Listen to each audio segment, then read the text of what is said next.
నమస్కారం. ఆలోచనామృతానికి స్వాగతం, సుస్వాగతం. తెలంగాణ రాష్ట్రంలో వరుసగా గత ప్రభుత్వ విధానాల మీద జరుగుతున్న సిట్టు విచారణలు కానీ, లేకపోతే ఎంక్వైరీ కమిషన్స్ కానీ, వీటి కొనసాగింపు ఎట్లా ఉంది అంటే, ఒక రకంగా టీవీ సీరియల్లో మొగిలి రేకులు, లేకపోతే కార్తీక దీపం, ఋతురాగాలు చూసాం కదా, అట్లా వాటి సీరియల్ కొనసాగింపుగా కనపడుతుంది. నాకైతే అందరూ అంటున్న మాట అదే. ఏం జరిగినా కూడా 2 ఏళ్ళుగా కొండను తవ్వి ఎలుకని పట్టారా, అసలు పట్టలేదా, ఎలుకని కూడా పడతలేరా అనడానికి ఈ 5 ఉదాహరణలు నిలుస్తాయి. 2023 డిసెంబర్ 7 నాడు ప్రమాణ స్వీకారం చేసిన కాంగ్రెస్ గవర్నమెంట్ గత 2 ఏళ్ళు దాటిపోయి, అంటే 24 నెలలు 26 నెలలుగా వస్తుంది. 26 నెలలుగా మొదటి 2 నెలల్లో హామీల సంగతి పక్కన పెట్టి, 100 రోజుల్లో హామీల సంగతి పక్కన పెట్టి విచారణ మాత్రం వరుసగా వేస్తుంది. 3 సిట్టు విచారణలు చేస్తున్నది. మరి మొట్టమొదటి విచారణ సిట్టిదేమో మన గొర్రెల కుంభకోణం మీద వేశారు. అది 2-3 మన వెటర్నరీ హాస్పిటల్ డాక్టర్ల సస్పెండ్తో అక్కడికి ముగిసిపోయింది. అది ఏమైందో తెలియదు. నివేదిక వచ్చిందా రాలేదా, వస్తే ప్రజలకు అందుబాటులో ఉందా లేదా. రెండవది ఈ కార్ రేస్ దాంట్లో కూడా నడుస్తూనే ఉంది. ఈ కార్ రేస్లో గవర్నర్ గారు కూడా పర్మిషన్ ఇచ్చారు. కేటీఆర్ మీద కేసు పెట్టడానికి పర్మిషన్ ఇచ్చారు.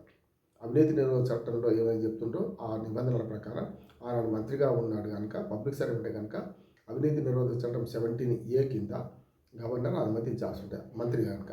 అధికారుల మీద పై అధికారులు అనుమతించాలి. ఐఏఎస్ ఐపీఎస్ ఆఫీసర్లు అంటే కేంద్ర ప్రభుత్వ డీజీసీఏ వాళ్ళు ఇవ్వాలి అనుమతి.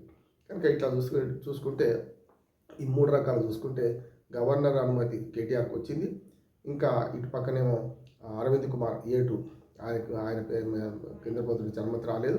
అలాగే హెచ్ఎండిఏ మనకు అధికారి రెడ్డి గారు వారికి అధికారంగా వారికి కూడా రానంటే లెక్క. అటువంటి అనుమతి రాకుండా అట్లా నడుస్తూనే ఉంది. అది ఈ కార్యదర్శిలో ఏమైందంటే ఇప్పుడు దాకా ఏమీ కాలేదు. అట్లానే ఇప్పుడు మనం సీరియల్గా కొనసాగుతున్న చూసుకుంటే టెలిఫోన్ ట్యాపింగ్ కేసులో స్పష్టంగా అది మన ఇల్లీగల్ ఫోన్ ట్యాపింగ్ జరిగింది నిజమే. కానీ ఎవరు చేశారు, ఎంతమందికి పర్మిషన్ ఇచ్చారు, ఇవన్నీ పక్కన పెట్టి వరుసగా మొదలు పోలీస్ అధికారులు పోయినారు. తర్వాత ఏమో రాజకీయ నాయకులు ఎవరైతే విక్టిమ్స్ ఉన్నారో, అది ఈటల రాజేందర్, అట్లాగే రఘునందన్ రావు, అట్లాగే కొండా విశ్వేశ్వరరెడ్డి, అట్లా కొందరిని పిలిచారు. అట్లాగే గాంధీ భవన్ ఇన్ఛార్జిగా ఉన్న కొందరిని కూడా పిలిచారు, మాట్లాడారు, అయిపోయింది. తర్వాత ఏమైంది, ఇప్పుడు రాజకీయ విచారణలో భాగంగా హరీష్ రావు, తర్వాత కేటీఆర్, తర్వాత సంతోష్ రావు, తర్వాత ఇప్పుడు కేసీఆర్ అంతా వచ్చింది. అంటే ఈ రాజకీయ విచారణలుగా మసు కనపడుతుంది తప్ప వీళ్ళ దగ్గర నుంచి ఏం చేస్తారు. 160 CRPC ప్రకారం వీళ్ళు సాక్షులుగా పిలిచారా, లేకుంటే నిందితులుగా పిలిచారా, లేకుంటే బాధితులకు పిలిచారా అంటే సాక్షులుగా మాత్రం పిలిచినట్లే. సాక్షులలో కూడా మీకు ఏమైనా సమాచారం ఉంటే చెప్పండి అన్నారు తప్ప నువ్వు సాక్షివి పలానా పనికి అని చెప్పివాడే. అందులో ఈ కాలం 243/24 అంటే 24 సంవత్సరంలో 243 case number criminal case number చేసుకుంటూ పంజగుట్ట పోలీస్ స్టేషన్లో నమోదైన కేసులో మీరు వచ్చి సాక్ష్యం ఇవ్వండి అని, సాక్ష్యంగా మీకు తెలిసిన విషయాలు చెప్పండి అని ఇచ్చారు. అంతవరకే.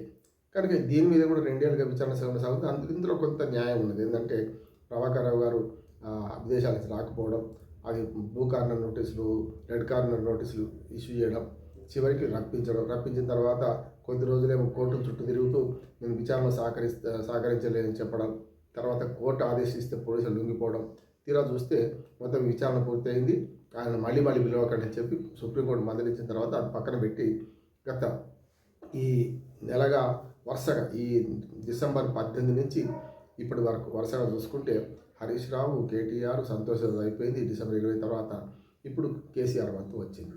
కనుక ఇందులో ఇంకేం తెలుస్తారో తెలియదు. దీని తర్వాత మరి ఇందులో బాధితులుగా ఉన్న రేవంత్ రెడ్డి నా ఫోన్ ట్యాప్ అయింది అన్నాడు. అట్లాగే కవిత నాది నా భర్తది ఇద్దరిది ట్యాప్ చేశారు దుర్మార్గులు అని చెప్పి ఆమె అంటుంది. మరి ఆమె గురించి వీళ్ళు విచారణ చేయాలి కదా. ఆనాడున్న శివధర్ రెడ్డి గారు ఇంటెలిజెన్స్ డిఐజీ ఉండే, ఆయనను చేయాలి కదా. అంతకుముందు అంతకంటే పెద్ద పదవిలో ఉన్న శివధర్ రెడ్డి గారి మీద కూడా పెద్ద పదవిలో ఉన్న మహేందర్ రెడ్డి గారి నుండి చేయాలి కదా. ఇవన్నీ పక్కన పెట్టి ఇవాళ రాజకీయ డ్రామా ఆడుతుంది అని ఒకటి వస్తుంది.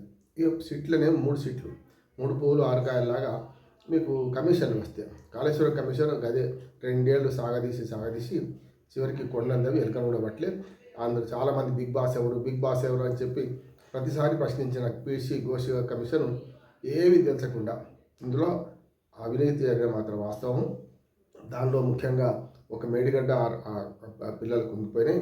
దానికి కారణం సాంకేతిక లోపాలు, అట్లాగే ఇవన్నీ చెప్పుకుంటూ ఎక్కడ కూడా వ్యక్తుల పేర్లు ప్రస్తావించకుండా ఫలానా వాళ్ళు చేశారు అనకుండా అది పంపించేశారు. దాని మీద మళ్ళీ సిబిఐకి అప్పచెప్తూ వీళ్ళు మళ్ళీ ఒక డ్రామా నడుస్తున్నది. సిబిఐకి ఇప్పుడు అప్పచెప్పారు, అప్పుడే అప్పచెప్తే మేము చేసేవాళ్ళం కానీ సిబిఐకి ఇది నడుస్తున్నది. అంటే కమిషన్ రిపోర్ట్లో Kaleshwaram commission report PC Ghosh వేరే ఉన్నది. ఇటు పక్క మన విజిలెన్స్ కమిషన్ అదే కాళేశ్వరం మీద 18 మంది అధికారుల మీద చర్య తీసుకోవడానికి రిపోర్ట్ ఇచ్చింది. ఆ నివేదిక ఏమైంది? ఆ నివేదిక ప్రకారం 18 మంది చర్య తీసుకున్నారు. ఇప్పటికీ ఏం జరగలేదా? అది అట్లాగే ఉన్నది.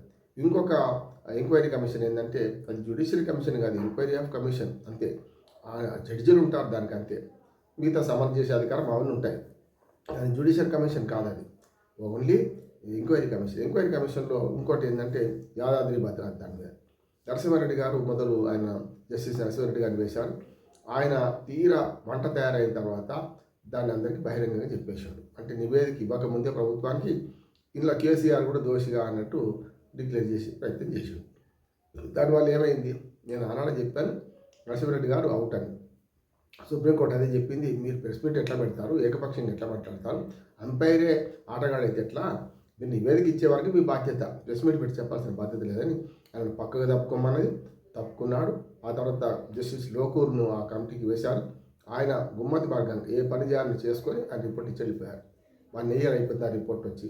అందులో మరి కేసీఆర్ పేరు ఉందా, అప్పటి విద్యుత్ శాఖ మంత్రి జగదీష్ రెడ్డి పేరు ఉంది, ఎవరి పేరు ఉంది? ఏమీ తేలలే కదా.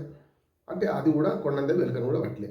అంటే 2 కమిషన్లు 3 సీట్లు వేసి ఈ 2 ఏళ్ల ప్రభుత్వం సాధించింది కక్ష సాధింపులు, మైండ్ గేమ్ రాజకీయాలు, దాంతోపాటు డైవర్షన్ పాలిటిక్స్ తప్ప ఇంకోటి అనిపిస్తలేదు. ఇప్పటికైనా సరే ఈ 5 కేసుల్లో ఏదైనా విచారణ నిగ్గు తేల్చాలి. ప్రజాధనం దుర్వినియోగమైందని పెద్ద ఆరోపణలు చేసిన కాళేశ్వరంలో ఏం జరిగిందో ప్రజలకు తెలపాలి. అట్లాగే ఎన్డీఎస్ఏ రిపోర్ట్ ప్రకారం అది పూర్తిగా బాగు చేయమన్నారు కనుక బాగు చేసే క్రమం చేయాల్సిన అవసరం ఉన్నది. ఇవాళ అత్యంత ప్రమాదకరమైన ప్రాజెక్టులలో 1, 2, 3 మేడిగడ్డ బ్యారేజ్ ఉందని చెప్పి కేంద్ర ప్రభుత్వం మొన్ననే మనకు పార్లమెంట్ సాక్షిగా ప్రకటించింది కనుక ఇప్పటికైనా సరే మనకు రిపోర్ట్ వచ్చిన యాదాద్రి భద్రాద్రి విద్యుత్ ఉత్పత్తి కేంద్రాల మీద నిగ్గు తేల్చాలి ఏం జరిగింది, కమిషన్ రిపోర్ట్ ఏమి ఇచ్చిందని. ఇటుపక్క రిపోర్ట్ ఇచ్చిన వాటిల్లో సిబిఐకి అప్పచెప్తే వాళ్ళు తీసుకోలేదు కనుక దానికి ఏం చేస్తారు, ఈ కార్ రేస్ ఏం చేస్తారు, గొల్ల కుంభకోణం ఏం చేస్తారు, చివరికి నేను చెప్పిన ఈ కార్ రేసులో మన టెలిఫోన్ కుంభకోణంలో టెలిఫోన్ ట్యాపింగ్లో ఏం చేస్తారు చేయాల్సి ఉన్నది. ఇంకా ఈ ఆరోపణలు ప్రత్యారోపణలు చేసుకుంటూ ఎన్నికల ముందు ప్రతిసారి ఎన్నికల ముందే రిలీజ్ అవుతున్నట్టు చేస్తే సరైనది కాదు. చూద్దాం ఏం జరుగుతుందో. వీటి మీద ప్రజలకు అనుమానాలు ఏంటంటే దీన్ని సాగదీస్తుంది, టీవీ సీరియల్ లాగా సాగదీస్తుంది అన్నమాట వస్తుంది. మరి టీవీ సీరియల్ సాగదీయకుండా వీరంతా తొందరగా తప్పు చేసిన వారికి శిక్ష పడాలి, ప్రజాధనం దుర్వినియోగం అయితే దాన్ని అరికట్టాలి. ఇది చేయాల్సిన బాధ్యత ఇప్పటి ప్రభుత్వం మీద ఉంది.